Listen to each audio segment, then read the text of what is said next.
Thank you for your patience. Thank you to all the media that's joining us here and everybody watching us streaming live on ESPN+. I'm Christina Poncher, joined by Top Rank President Todd DeBuff, and we will be giving you a preview of our upcoming January and February 2020 schedule. As you can see, we have all the fighters here in the house, and we'll hear from them in just a minute. Let's just get started with the very first fight that we have. January 11th, live on ESPN from the Hard Rock Atlantic City Casino. We have a 10-round main event, a light heavyweight clash between Philly's own Jesse Hart and Joe Smith Jr. Todd, before we get to talk to both of these fighters, your thoughts on this fight and the little bit of a personal, at least for Jesse Hart in this matchup here. Well, thanks, Christina. First of all, thanks everybody for showing up. We tried this little format here where we were going to do kind of our upfront or quarterlies or look at back in September, and every one of you guys and everyone said this was sensational. Yeah. So, you know, I just want to officially tell you this is the earliest I've ever been to a fight. Officially, it is. So if it was Pacific time, I think it's 1:30 Pacific time. I'm usually at the gym now. I'm usually not dressed, ready to go for a fight, but you guys brought me out. Oh yeah, we do have something happening downstairs in an hour from now. So officially, it's the earliest I've ever been at a fight. I mean, the light heavyweight division in itself is just, you know, we've just seen such excitement in it. I mean, including who would have ever thought Canelo is now a light heavyweight, right? I mean, I don't even, it doesn't even register with me. And I think, you know, what I remember about, you know, when you talk about this matchup, you're talking about just flat out great punchers. I remember like it was yesterday when I saw Bernard Hopkins like out of the ropes in the forum. I mean, it was like, wait, this doesn't happen, right? I mean, and Jesse, we all know that he's got incredible dynamite in his hand. So when you talk about fights that are really telegenic and really something that you want to see, I think we had a really good graphic, and I can't remember what it was. It was boom, you don't want to miss it, or something like that. We had a really good graphic that our guys created for Instagram, and this is truly that type of match. So when you talk about stylistically great fights, it's bang, somebody's going out, and they both got it.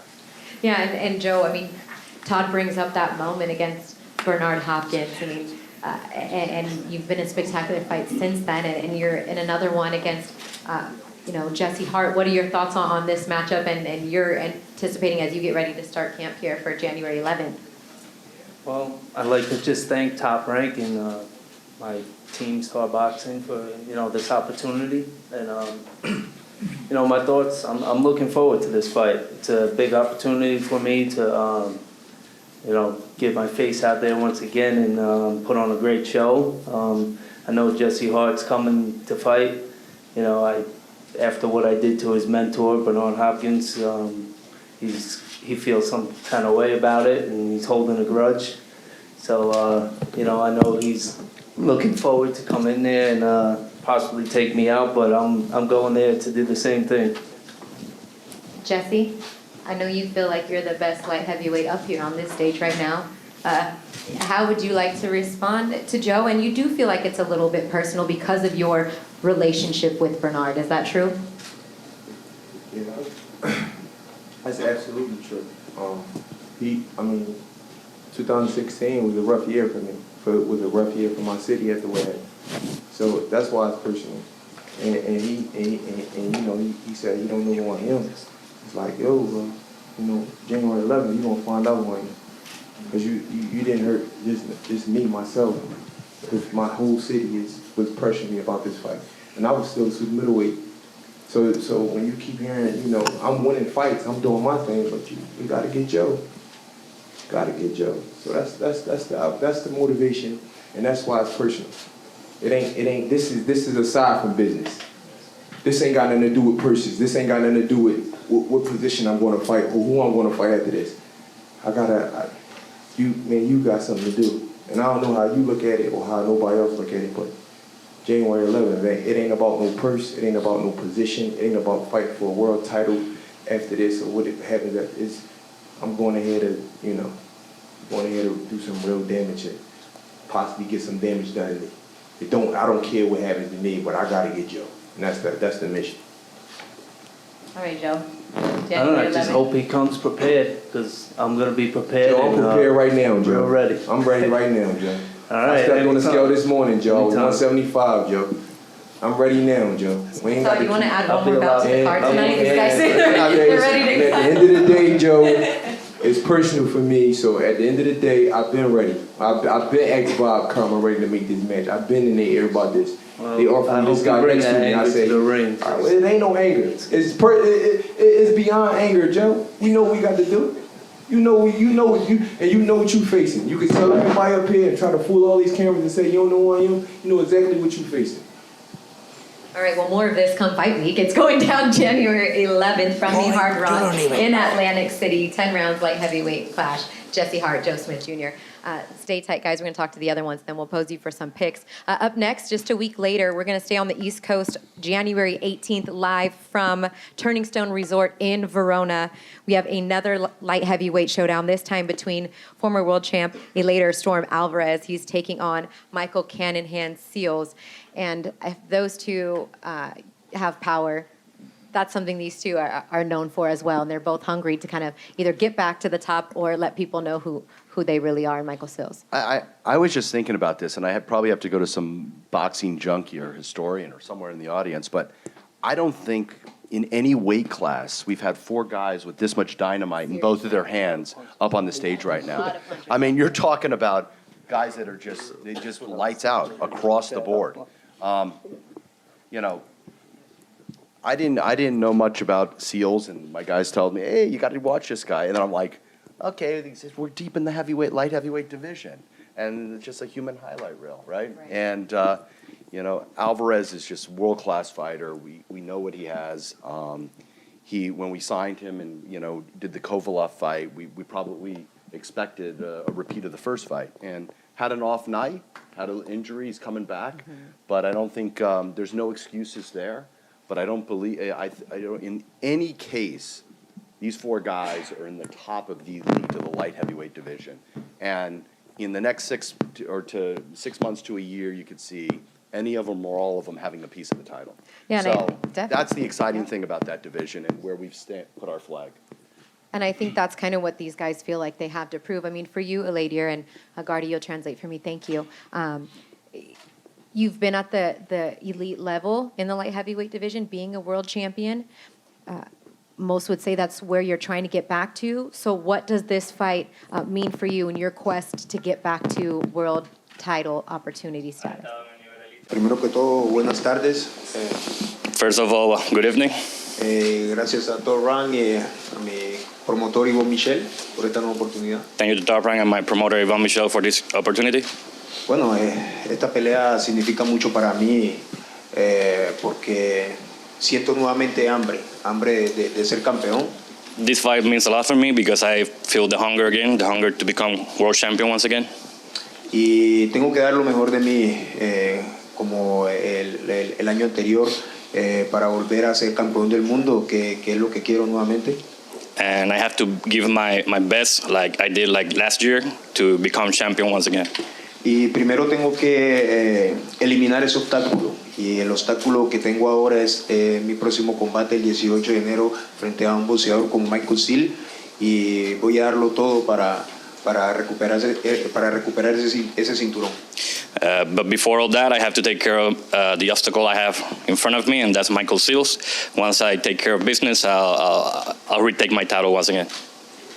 All right, and Michael Seals, I know you want nothing more than to get that opportunity for yourself. These back-to-back performances that you've put on spectacular knockout fashion to kind of earn yourself this opportunity.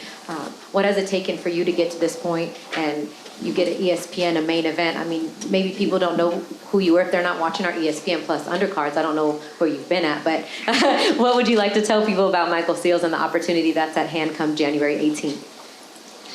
First of all, I want to thank Top Rank for saving my career, not just giving me this opportunity, but saving my career. What you can look for from me, like you know me, you know if you've been watching me, you know me, you know I don't have boring fights. So my fights are always going to be exciting. I'm looking forward to January 18th.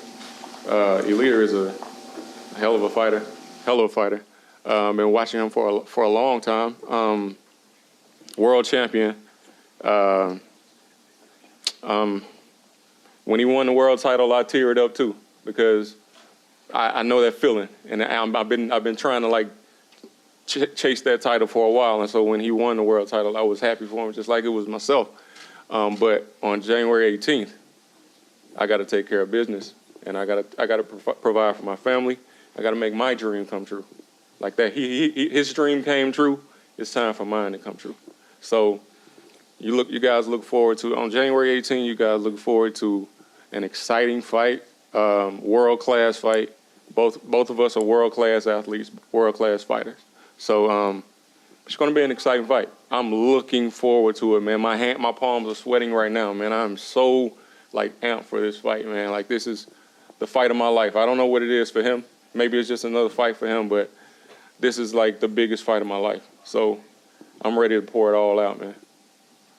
I'm ready too. I'm ready, Todd. I mean, and these guys know, I mean, if they watch Artur Beterbiev fight, he's a top-ranked fighter. I mean, there is an opportunity for any one of these four guys possibly to get a shot at a world title. So a lot on the line in the light heavyweight division, and that's how we're going to kick off January, again, 11th and 18th, only on ESPN. We're going to move to the first weekend of February, and Todd, we have something special planned for Super Bowl weekend from China. It's going down on ESPN, Mission Hills Haiku in Hainan, China. The unified junior welterweight champion of the world, Jose Ramirez, will look to defend his title against former world champion and mandatory contender Viktor Postol. And, I mean, a fighter in Jose, a former world champion, a big fight only is right to be on ESPN the night before the Super Bowl. What do you think about it, Todd?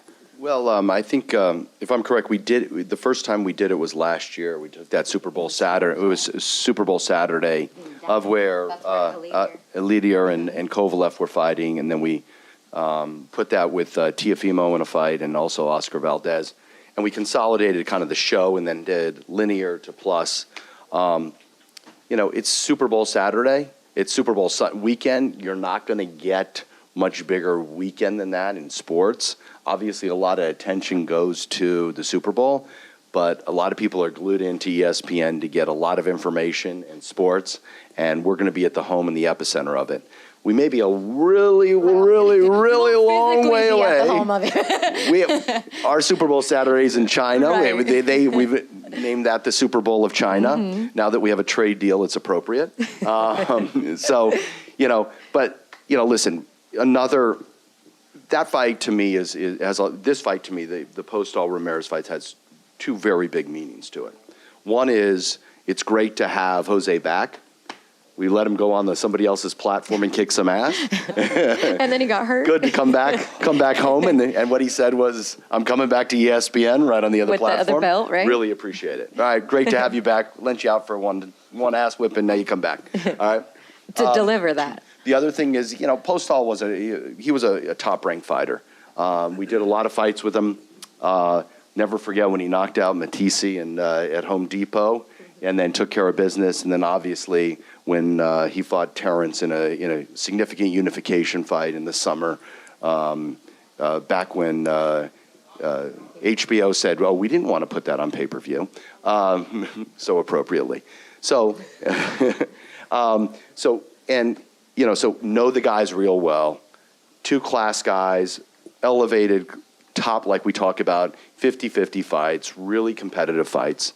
And the other thing that, it kind of goes out, and some of you guys have, Lance is over here, right here, and he wrote an article recently about big fights that aren't being made, or how Terrence Crawford can't make a big fight. Well, here's another PBC fighter that is now we're making a fight with too. So, he wanted to make the challenge. He was the mandatory. We made a deal, and we're on our platform. We may be very far away, but it's going to be a terrific fight, and two of the elite fighters of the weight class. Let's start here with you, Viktor. Do you have a microphone? Gardy, can you give him your microphone to translate for us, please? Thank you so much. Viktor, here we are again on the cusp, on the verge of you getting an opportunity to fight for another world title. What does that mean to you at this point in your career, albeit far away in China, to possibly become world champion once again? У тебя возможность драться за титул чемпиона мира в Китае. Расскажи об этом, что ты думаешь, что ты чувствуешь. Good evening, everybody. I will speak Russian now. Хочу поблагодарить мою команду, Top Rank, моих промоутеров, моего менеджера за возможность, что мне дали такой бой с Рамиресом.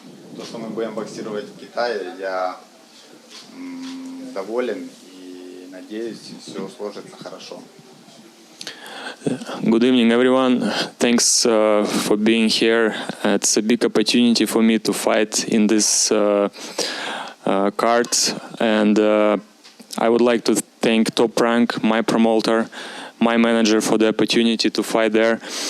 It will be in China. I'm excited, I'm hungry, and I'm ready to fight. What would it mean for him at this point in his career to become world champion again after all that he's been through to this point? Что для тебя значит именно на этом этапе, вот в твоей карьере, такой бой, после того, что было с тобой? Ну, в первую очередь, 36, у меня есть возможность стать чемпионом мира по двум версиям, поэтому это для меня большой шанс, и я все сделаю для того, чтобы стать чемпионом мира. First of all, I'm 36 years old, and it's a big opportunity for me to become a world champion and get 2 titles. Yep. Well, we're looking forward to it, but it's got to go through this man to Todd's right, the unified champion of the world. And Jose, after the fight against Maurice Hooker, the win, then the injury, you got a date and you're ready to get camp started. You've already got camp started for another title defense, and you're in tough again. I mean, they're going to be tough fights here from here on out. That's kind of the goal. Your thoughts on taking on the former world champ and the opportunity at hand on the eve of Super Bowl? Yeah, first of all, thank you for the media and Top Rank and my manager, Rick, my team, for all the success that I've gotten in my career so far. And I'm still hungry, Now as a unified world champion, I have that responsibility to train and to maintain that hunger, to stay as a world champion, as a unified world champion. And, against a fighter like Viktor Postol, those are the type of fights that I sign up for, So it's quite an honor for me to be a part of those big fights and fighting someone like Postol, who fought a lot of great champions before and has a good resume. My ultimate goal is to become undisputed, to become the undisputed world champion in the 140-pound division. He's one important step for me to get to that goal, and I'm working hard. On the eve of Super Bowl weekend, a whole new audience. You've been very open to the fact that being a world champion means going and fighting wherever you need to do and getting fights from all over the world. Your thoughts on fighting over there? Yeah, most definitely. As a champion, you got to learn to be able to perform in different settings. It doesn't matter what venue. It doesn't matter what country, what time of day. You got to learn how to be ready. How to be ready to perform when the lights are on. So I feel like I'm that type of guy. I just need a ring. That's it, man. That's all I need is a ring, and that becomes my office for that night. And I'm ready to work. I take this very serious. I respect the sport of boxing. I pray that I maintain myself humble as a champion, and I don't think there's too many people out there that work as hard as I do. And that's why I'm always prepared, and I will be prepared for China. I'm looking forward to it, and to hopefully gain more fans from that demographics, and then come back to the States with the 2 belts. Yeah, I think on the China note, I think it's very similar. If you look at all the major properties out there, the NFL has made a commitment to London and Mexico. The NBA has made a commitment to, obviously, China. They got hit a little bit. It's our job as content holders, and that we feel that we have such a compelling sport, to expand it, right? And show people, make it real, develop those markets to give them world-class fights with fighters from all over the world. So it's like, we're kind of looking at the template of what other big sports are doing and what they do to expand the experience. And this is just one step towards that. Yeah, we're looking forward to it. So that's our kickoff to 2020. Again, January 11th on ESPN from the Hard Rock, Atlantic City. Jesse Hart versus Joe Smith Jr. in the light heavyweight division. The very next weekend, January 18th, live on ESPN, Turning Stone Resort and Casino, we have Eleider Alvarez taking on Michael Seals, and then we're wrapping it up, or we're just getting started in February. We kind of have another thing going on in February, but we'll talk about that later. February 1st, ESPN from China, Mission Hills Haiku, Jose Ramirez taking on Viktor Postol.